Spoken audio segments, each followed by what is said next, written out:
YouTube is Rico, man, back with another video. Y'all see what we got going on, man. Hold on 1 second. Oh, definitely ain't how I wanted to start this video off, but I just noticed the camera was kind of creepy for some reason, but hopefully it's better, y'all. Yeah, it should be better, but oh damn, actually not. And all of this is not coming out the video, man, so it is what it is. But anyway, man, y'all see what we got going on. We got Operation Blackstone, the collapse of Casanovas, Untouchable, Guerrilla Stone Nation. Now, before we even get started, if you're brand new to the channel or you've been watching videos on the channel but for some reason not subscribed yet, I want y'all to hit that subscribe button right now, man, because y'all know we on the grind to 5K.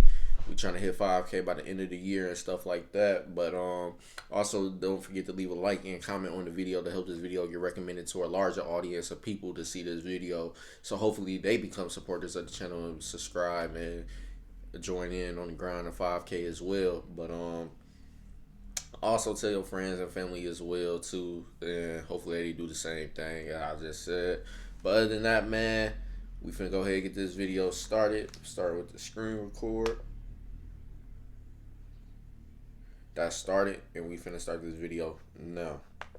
Rico charges where the federal government usually uses kind of like a cheat code. Casanova was basically charged with possession of a firearm and furtherance of trafficking, and he was also charged with trafficking. Simple possession of a firearm and furtherance of trafficking carries a minimum mandatory penalty of 5 years in prison.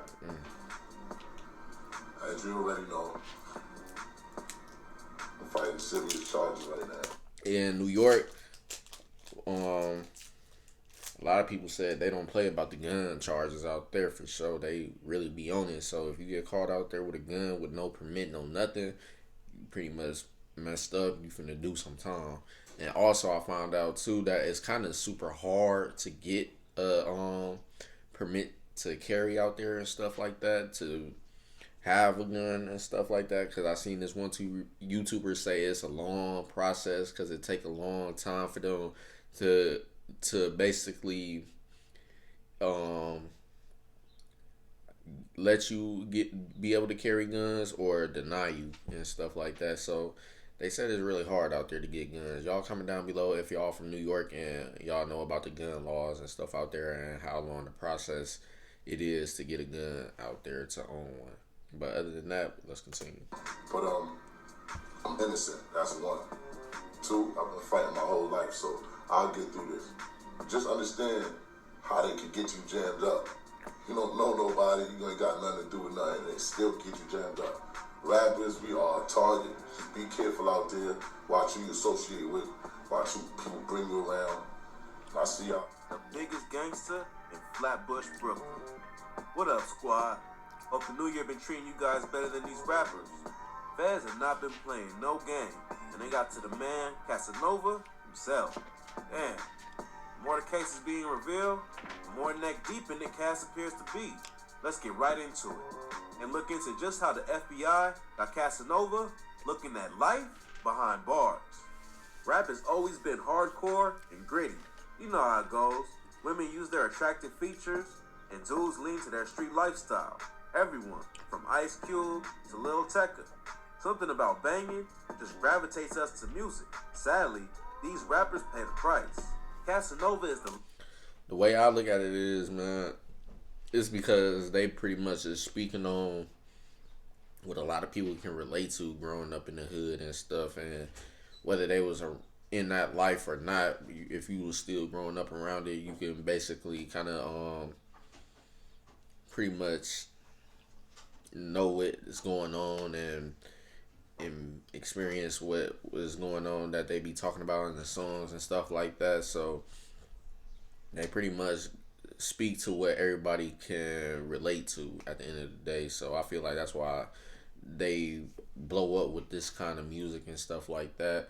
But too, at the end of the day, like he said, the rappers do end up paying the price, because you know rappers like to have that credit and respect outside of the music scene, because you know anybody can make a rap song and talking about, oh, I did this, I do this, I do that, I kill, all type of crazy shit. And some of those people don't even really be about that for real. So that's why some people, they do things still that's street related, even though they might be good off of music and making a lot of fucking money and stuff to stay out the way. But at the end of the day, they don't never want to let that image slide from their reputation, where you just a basically a industry rapper. Like, you just rapping just to be rapping and shit. You ain't really doing none of the stuff you talking about.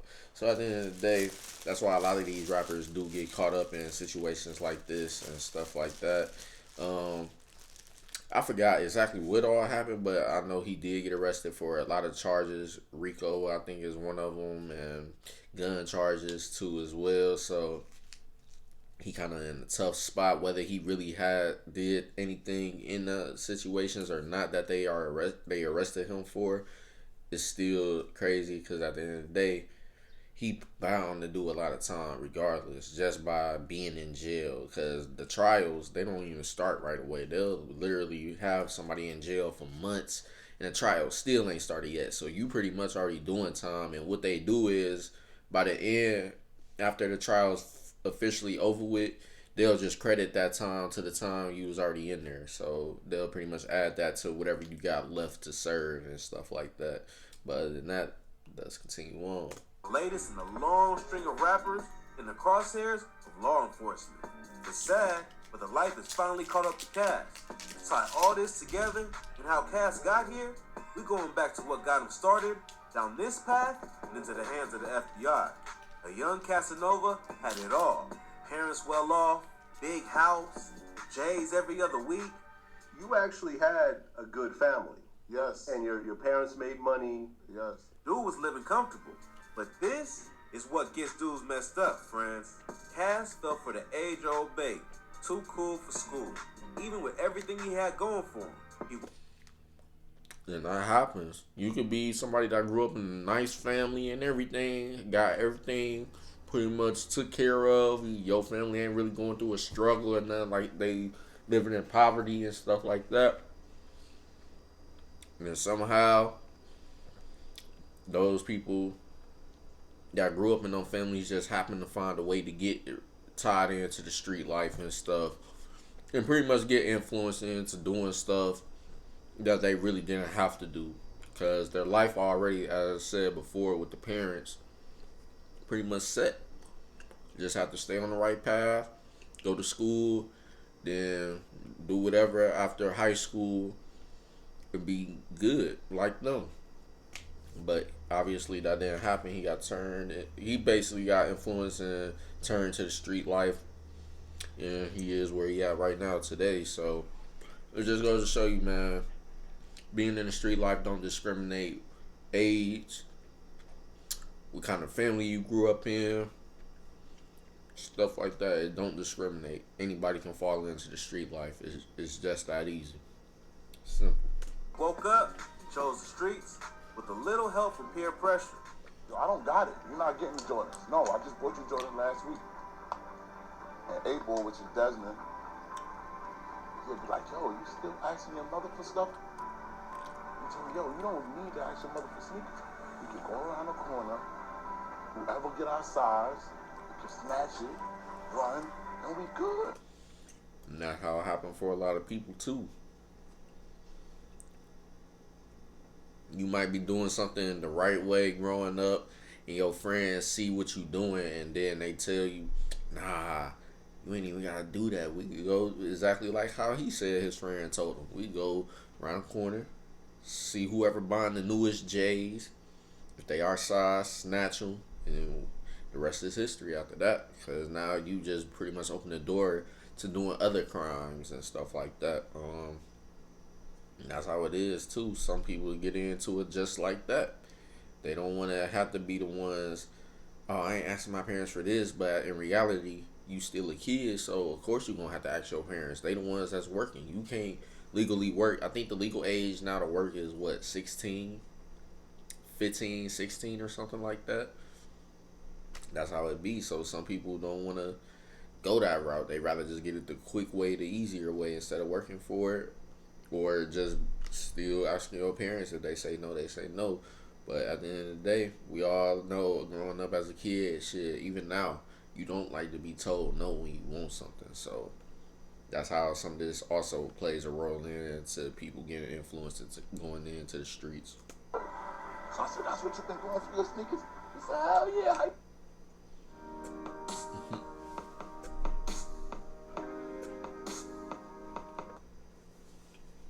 How you think I get sneakers? To a young Cass, it all seemed like fun being down with the crowd. With the thing, like, don't go to class. Class is not cool. Like, let's go to the hallway. We're going to gamble. We're going to play some dice. We'll have fun. But the red flags already began showing soon after when his lifestyle was crossing paths with the law. He's saying, did he do it? Did he not? You know, and let it go. I felt tough. I came home, bragged. I was in the precinct, you know, handcuffed. You really don't go to jail that young. Being young and reckless, it was more a badge of honor than a wake-up call to change his ways. It was fun. Like, the trials and tribulations of it is never fun, but the recognition is. Cass was being fueled by... And the way he just explained that is exactly how a lot of people nowadays think too. Like, yeah, it's not good to go to jail and stuff and get arrested for crimes and have to do time and stuff, but once you come out, you just want that recognition pretty much at the end of the day. Like, oh yeah, he went to jail for this and that, so he known to do this stuff like this. So that's what he basically saying. At the end of the day, that's what a lot of people do it for too. They want that recognition of being this image where they do anything by any means necessary to basically support them, and whoever get in their way is going to be an issue. It's just that simple. So pretty much a lot of people can say that's why they got into the streets too as well. Just they want the recognition. They want to be known as cool. They want to do everything that the street people do, and they want people to know that they do it. And take it how you want. You get love from the hood and stuff, the females and stuff. So sometimes people ain't gonna know when to not really take things too far. That's why you got murders and stuff going on. Stuff like that happens. You don't want to risk your reputation and image because somebody trying you and stuff like that. So what they do, they murder and hurt people just so that other people will kind of be tempted to not do anything, to try to do anything to that person. But that's just putting a bigger even target on your back now, because now they see you doing this to somebody they might know. Now they got to try to get revenge on you. So it's 50-50. It's not 50-50, but it's a lot of ups and downs with being in the streets. So it's stuff like that where you can have the ups of it, then you got the downs of it, pros and cons. So pro is you could go rob this person, beat up this person, kill this person or whatever. You gonna get the recognition, you gonna get respect, you gonna have females wanting to talk to you and all type of crazy shit, money, etc. That's the pros. Cons, risk going to jail for a serious crime, doing years in jail, possibly lose your freedom for the rest of your life. Family not really able to see you as much, or they might not want to see you because you in jail. And then pretty much you might miss out on a lot of things as far as life. Like, you gonna miss out on a lot of things, especially if you got kids and stuff. Family you was providing for, you gonna miss out on a lot. So that's just a lot of the cons. By the adrenaline and hype of the life at a young age, in and out of juvie, his notoriety already started building, and inevitably his name began being claimed by gangs. My whole area at one point in time was just Crips. Before I even joined the gang, everybody just labeled me as a Crip. Throughout his teenage years, Casanova continued robbing. That was his main thing. But after sticking up a cashier for $7,500, getting caught, bonded, and robbing again soon after for a payout of 15 bands, and getting caught again, that's when reality set in. The 19-year-old Cass became known to law enforcement. His robbing spree would come to an end with a hefty price. So what's going on? You put your hands behind your back, you're under arrest for a robbery, I said, Lord, my arm. In order to avoid doing a bid of 25 years, he took a deal and got off for 6.5 years in prison. Cass may not have known it, but that jail sentence will be the defining moment that led him into FBI hands. His 6.5 years turned into 7.5 due to Cass catching the faces like selling dope and fighting behind bars. Cass got home, and in no time, his way sent him right. And two, you can still even get more charges being locked up. So that's another risk you take when you go to jail as well from being in the streets, because you also don't want just the reputation on the outside. You gonna want the reputation on the inside as well too. So people gonna see, they might hear about you on the outside, what you was doing and stuff. Soon as you come to jail, you pretty much already got some type of attention from people that's already in jail because they heard about you on the outside and what you was doing. And the whole time too, you might have people that's rocking with you because of that, or you got people that want to do something to you because you possibly did something to one of their peoples, or whatever the case is, and stuff like that.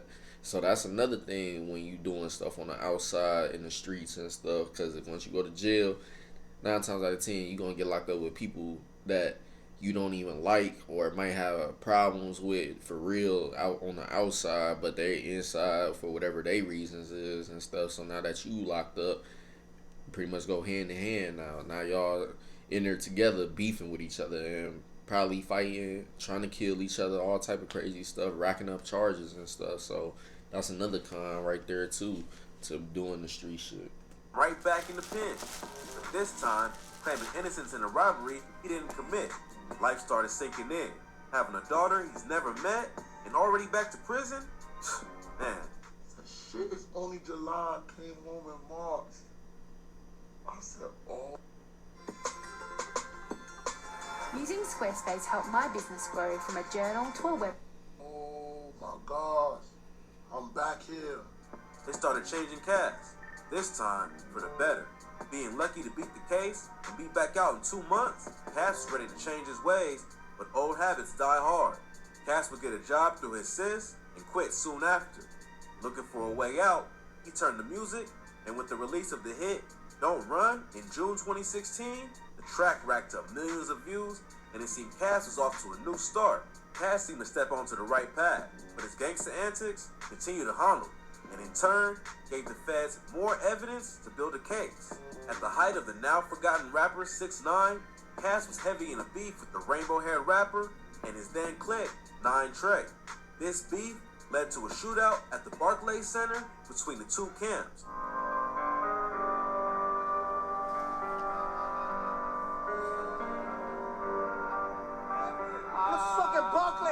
Stupid! Some boy don't run. Where you going? Where you going? Boom, boom. To which Snitch 9 confessed to when the law brought the hammer down on 9 Trey.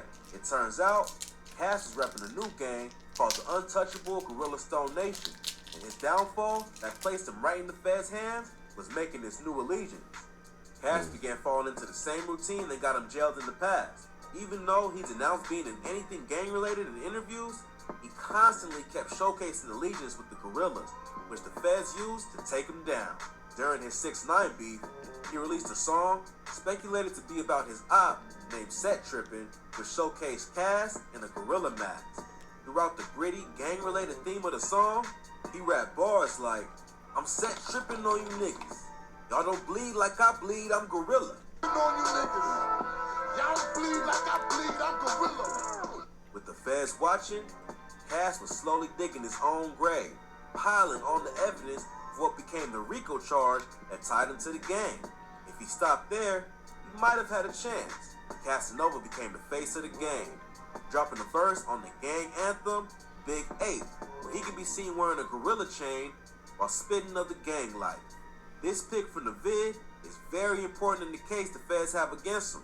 Pay particular attention to the guy on the far left flipping the bird. His name is Walter Luster, aka Shells. Luster is the leader of the money gang cave of Gorilla Stone. Law enforcement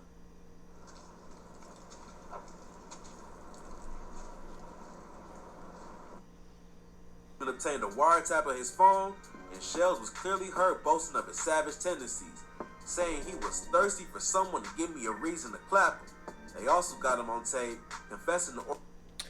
And that's the thing nowadays, man. Once you pretty much go to jail and you're known to be doing stuff on the outside and you constantly going back and forth from jail, FBI is going to be tempted to really be locked in on you for pretty much the rest of your life. I don't care how old you get. As long as you had some prior history with the law, you pretty much set for life to be under their radar at the end of the day. They don't care if you is doing stuff the legal way or you trying to change your life for real after one of those times you get out, whatever the case is.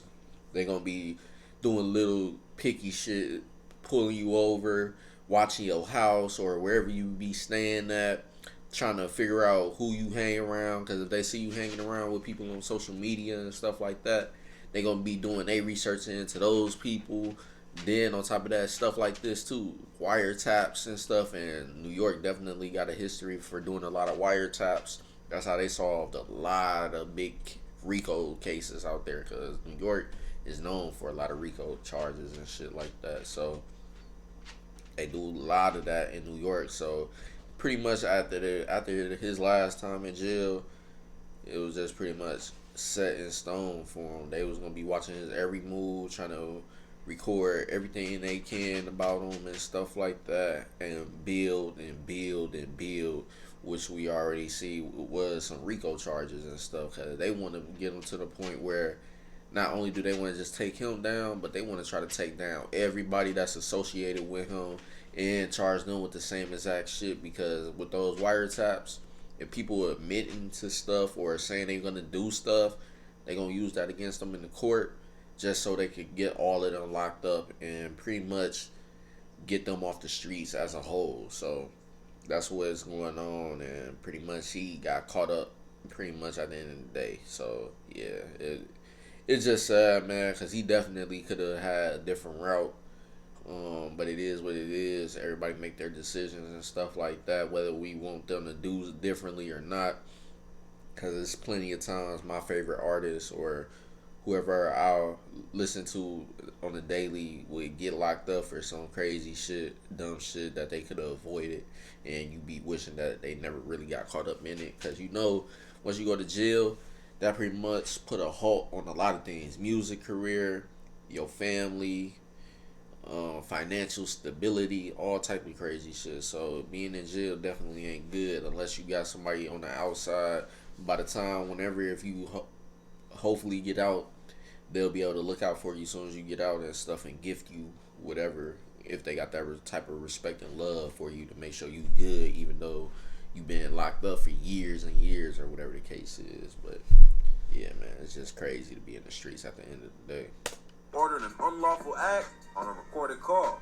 One of these acts was in conjunction with Dwight Reed, aka Dick Wolf, the founder and gang leader of the Gorilla Stone, who's currently incarcerated on a 55-year to life sentence for a 2014 hit he committed by banging a victim at point-blank range in the head.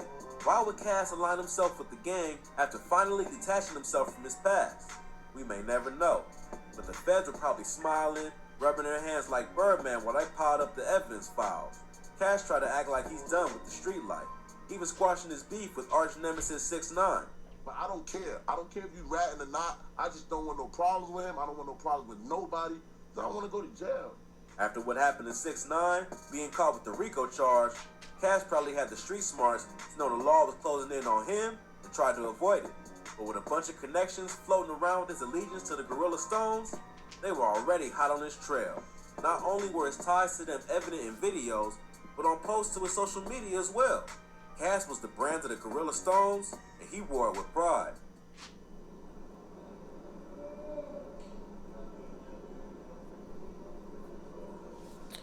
And the jewelry pieces be raw as hell by some of these rappers, for real. Like, I ain't even gonna lie to y'all, that look raw. Like, that definitely look raw as hell. So shout out to the creative side of when they get their pieces. Like, I really wonder, do they come up with these pieces, or do the jewelers just think of something that relates to them and put those pieces together for them and stuff like that. And then they show the artist, and then if the artist rock with it, then they go ahead green light to officially make that chain for them and stuff to wear. But I wonder, for real, like, what's the creative process behind the pieces that a lot of these rappers be coming up with? While Cass was riding the highway, the feds got all they needed to tie him in with the Untouchable Gorilla Stone Nation. And on December 1st, the FBI issued a public statement to the world that they're looking for the rapper. They had already taken down his 18 other crewmates, and only him was left to be indicted. Casanova was being indicted on some very serious charges, one of which was in relation to the hit on a 15-year-old, which can destroy his life if found guilty. Cass later turned himself in. Going is, baby, I love you like cooked food. You know, I'm a whole gangster. Tough dude. I'll see you soon. I love you like cooked food. While Casanova's keeping his spirits up and hopeful behind bars, the severity of the case isn't looking too good for the Flatbush gangster. The feds seem to have built an ironclad case with evidence through Casanova's social media and interviews, along with wiretaps on his devices. They've got some. And that's why, too, social media plays a role for real, too, and a lot of the artists getting arrested and stuff, and people around them getting arrested, because all it takes is for you, the police to see you in a picture with one person, and like I said, if you known for being locked up and stuff and having a constant problem with the law, they gonna do all their research on everybody and you and stuff and try to put y'all together to pretty much take all y'all down at one point. But as soon as they see him in the picture, once they see other faces and stuff like that, now they gonna do research into those people. Now, if those people are getting arrested for doing stuff in the past, or they might be pretty much basically self-telling at the end of the day about what they post on social media, they gonna try to find a way to tie everything and anybody to you and find a reason to lock all of y'all up. Even if they don't know for sure names and stuff, all they gotta do is look at pictures. They gonna just go after everybody, and eventually somebody might tell, or they might find key witnesses or something that's gonna basically factually put those people in those situations so that they can keep them locked up and stuff like that, and pretty much solve the case as a whole and stuff like that. So they pretty much not really saying that he actually did do anything, but it's just they got so much stuff where he's pretty much connected to those people, so he's pretty much getting hit with the charges as well too. So the gun thing is just would have been a regular thing. 5 years, he would have got out, whatever the woo. You continue on, but now with the Rico charges, they trying to lock him up for more than 10 plus years. So that's all that is pretty much at the end of the day. That's why they look at social media so much and stuff, because they want to see you incriminate yourself or others around you and stuff like that. And once they get what they need, they own it. Simple. Some pretty incriminating evidence, even messages and confirmations of the agreement that Casanova would use his music to benefit the gang, while also calling shots and sending orders to members through Instagram DMs and other online memes. Honestly, things ain't looking too good for Casanova. When the feds come get you, they come for a reason. They're not playing no games or try to see who they can get. They compiled the evidence, done their homework, and ready to school you. This can very well be Casanova's fall from grace. But we'll just have to wait and see what's up. As of right now, the latest update comes in the form of a rumor that Cass and his legal team are putting together a bail package deal of $2.5 million to present to the court. But because he was seen as on the run and a bulletin has to be put out by the FBI for his arrest, things may not go in his favor with getting bail, because just days before his bail hearing, the feds released some more evidence that'll definitely lessen his chances of getting bail. Prosecutors claim that Cass was accompanied by a fellow Gorilla Stone member named JC on October 24th, where they were approached by a Crip member outside the Miami King of Diamonds Club who told Cass he was throwing up the wrong signs. Casanova then responded by asking them if he wants to hit the grave tonight. Shortly after, JC shot the Crip member and another man. Police are investigating a double shooting in Miami. Officers say it happened in the parking lot of the KOD Miami Club. This is information obtained from JC's phone by the feds, but from the looks of it, Cass may not be coming out anytime soon. Only time will tell if Cass will make it out. be able to do music or revert back to his older self. And if rap don't work, man, I'll probably be right back doing what I'm gotta do, man. I'm an any way necessary type of guy. I'm gonna get it any way necessary. But when I put my mind to something, I do it. So it's on rap now. God forbid this don't work. You might see me on the news. That's it for the vid. Please subscribe to the channel. And he pretty much just admitted right there that's how a lot of them think. They gotta do anything they can by any means necessary to make sure they support their lifestyle and survive every day. So yeah, man, it ain't looking too good for sure, man, but it is what it is. Yeah, man, we just gonna have to look out for future updates on the whole situation, man. Hopefully he do get out and the music do work out. But other than that, man, that's pretty much the end of this video. If you guys enjoyed the video, make sure you leave a like, comment, and subscribe if you're brand new. Or also if you've been watching videos on the channel but not subscribed. So definitely hit that subscribe button right now if y'all haven't already. And don't forget to tell your family and friends. And yeah, man, other than that, I'm gonna see y'all later on with more bangers. And don't forget, I didn't upload yesterday. For y'all that know, I upload every single day. The second video will be out today too, so stay tuned for that, man. Like I said, for y'all that's brand new, every time I don't upload one day, the next day I'm double uploading. So y'all just know to be on the lookout for that whenever I don't upload one day and stuff like that. So other than that, man, that's it, and I'm gonna see y'all later on. Peace.